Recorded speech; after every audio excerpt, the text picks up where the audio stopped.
করা একজন খতিব শেখ হাসিনার সকল অপকর্মকে যিনি জায়েজ করার চেষ্টা করেছেন, সে গোপালগঞ্জ থেকে 10 গাড়ির লোক নিয়ে এসে বাইতুল মোকাররম দখল করার, খতিবের পদ দখল করার জন্য তিনি চলে এসেছেন। তাকে মদত দিয়েছে কে?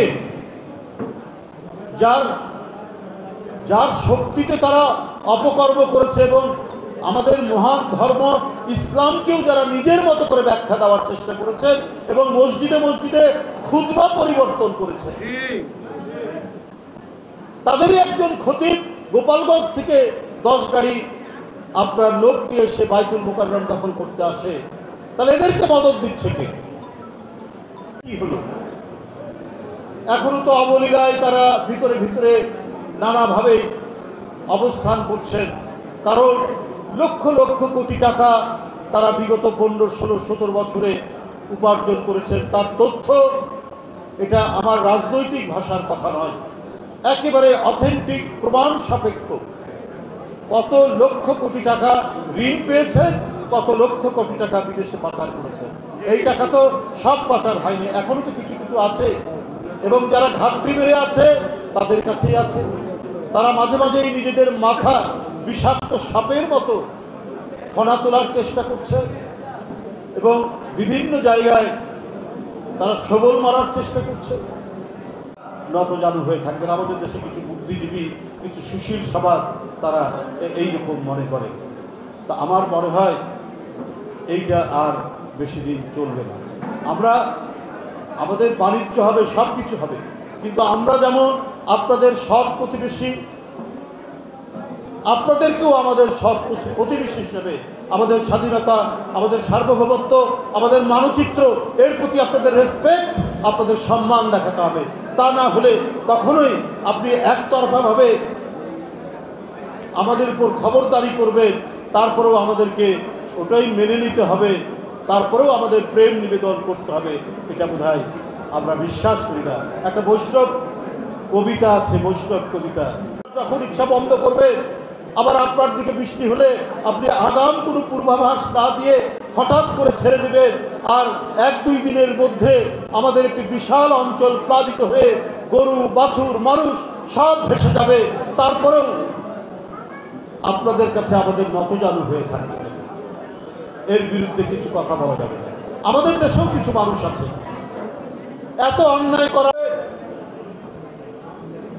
আপনি সেই বিচারপতিদের দিয়ে আপনি সংস্কার বাস্তবায়ন করবেন?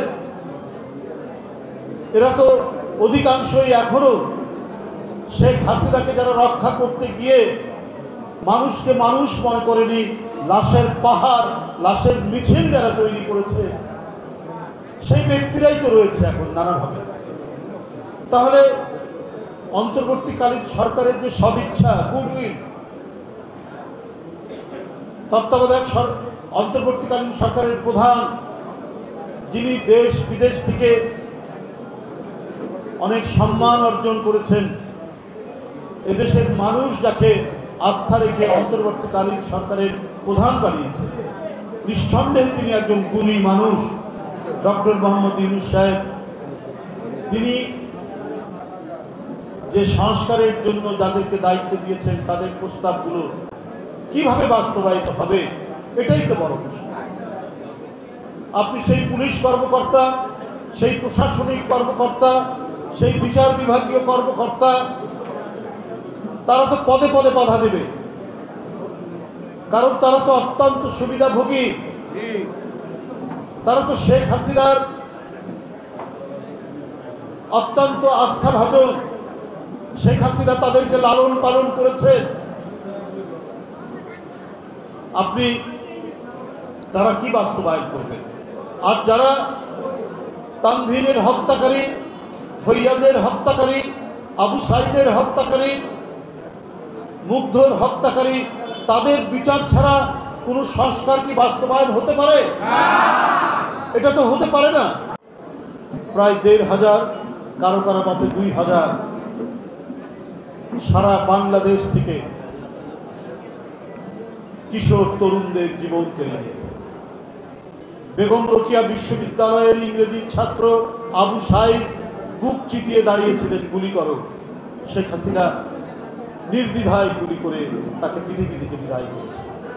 মুগ্ধ পানি দিয়ে বেড়াচ্ছিল গুলিতে আক্রান্ত কাতর তার সহপাঠীদের জন্য, তাকে পৃথিবী থেকে বিদায় করা হয়েছে। ফাইয়াজকে পৃথিবী থেকে বিদায় করা হয়েছে, বিদায় করা হয়েছে জাহিদুজ্জামান তানভীরকে। তো আমার কথা হলো যে এইরকম 1400, 1500 কিংবা 2000 যারা শিশু কিশোরের রক্ত পান করেছে, তাদের রক্ত দিয়ে হাত রঞ্জিত করেছে, পা রঞ্জিত করেছে, তাদের বিচার ছাড়াই আপনি কি করে বিভিন্ন সংস্কার করবেন? আপনি আইনের সংস্কার, আপনি নির্বাচন কমিশনের সংস্কার, আপনি বিচার বিভাগের সংস্কার, যে 6টি সংস্কারের প্রস্তাব করা হয়েছে অন্তর্বর্তীকালীন সরকারের পক্ষ থেকে, যেখানে দেশের কিছু খ্যাতিমান গুরুত্বপূর্ণ ব্যক্তিদের দিয়ে এই সংস্কারের দায়িত্ব দেওয়া হয়েছে, তারা কি প্রস্তাব করবে? এই তন্ত্রতা, মাফিয়াতন্ত্র শেখ হাসিনা এমন করে প্রতিষ্ঠিত করে গেছেন যে এখান থেকে ভালো মতো সংস্কার করে ভালো কিছু করার এখন একটা সময় এসেছে। কিন্তু সেটা আমাদেরকে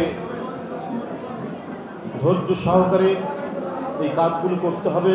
কিন্তু শেখ হাসিনার দোসরদেরকে রেখে, শেখ হাসিনার প্রশাসনকে রেখে, যাদের হাত রক্ত মাখা, যাদের হাত জাহিদুজ্জামান তানভীর মুগ্ধদের রক্ত মাখা, তারা কি করে সংস্কারের বাস্তবায়ন করবে?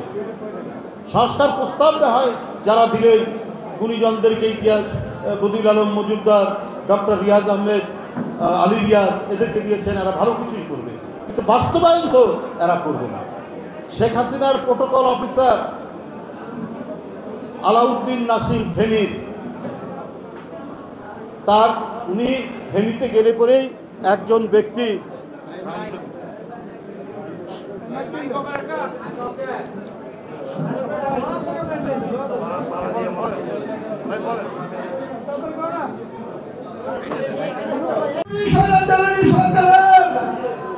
হাসিনা পালিয়ে গেছে, কিন্তু তাদের প্রেতাত্মারা এখনো বাংলাদেশের মাটিতে আছে। আমি রিজভী ভাইকে উদাত্ত আহ্বান জানাবো, রিজভী ভাই অনতি বিলম্বে এই প্রেতাত্মাদেরকে খুঁজে বের করে আইনের আওতায় এনে তাদেরকে বিচার করতে হবে ইনশাআল্লাহ। প্রিয় বন্ধুরা, আমি আমার বক্তব্য দীর্ঘায়িত করতে চাই না। আমি মুস্তাফিজুর রহমান শাকুর বলেছে, ওই তানভীরের বাবা শহীদুজ্জামান সাহেবকে বলেছে, আমরা আপনার পাশে আছি ইনশাআল্লাহ। আল্লাহকে হাজির নাজির করে বলতে চাই, আমি আজকে নিয়ে 3 দিন আমি এই শামসুজ্জামান সাহেবের বাসায় আসছি। আমি সারা জীবন যতদিন আছি আপনাদের পরিবারের পাশে আছি। আমাদের রিজভী ভাই সহ বাংলাদেশ জাতীয়তাবাদী দলের সর্বস্তরের নেতা কর্মীরা আপনার পাশে আছে ইনশাআল্লাহ।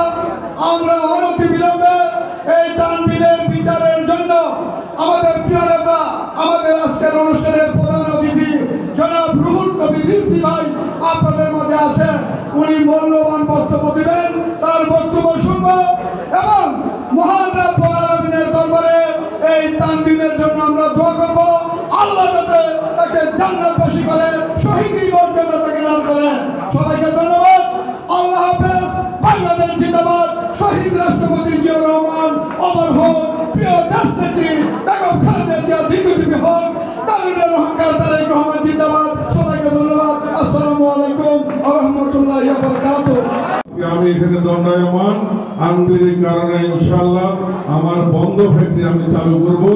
আনবিররা সহ সারা বাংলাদেশের ছাত্র জনতার শহীদের বিনিময়ে আমরা যে আমাদের দেশ ফিরে পেয়েছি, এই জন্য আনবিরদের কাছে আমরা কৃতজ্ঞতা জানাচ্ছি। জানি আমি আমার সংক্ষিপ্ত বক্তব্য এখানে শেষ করছি।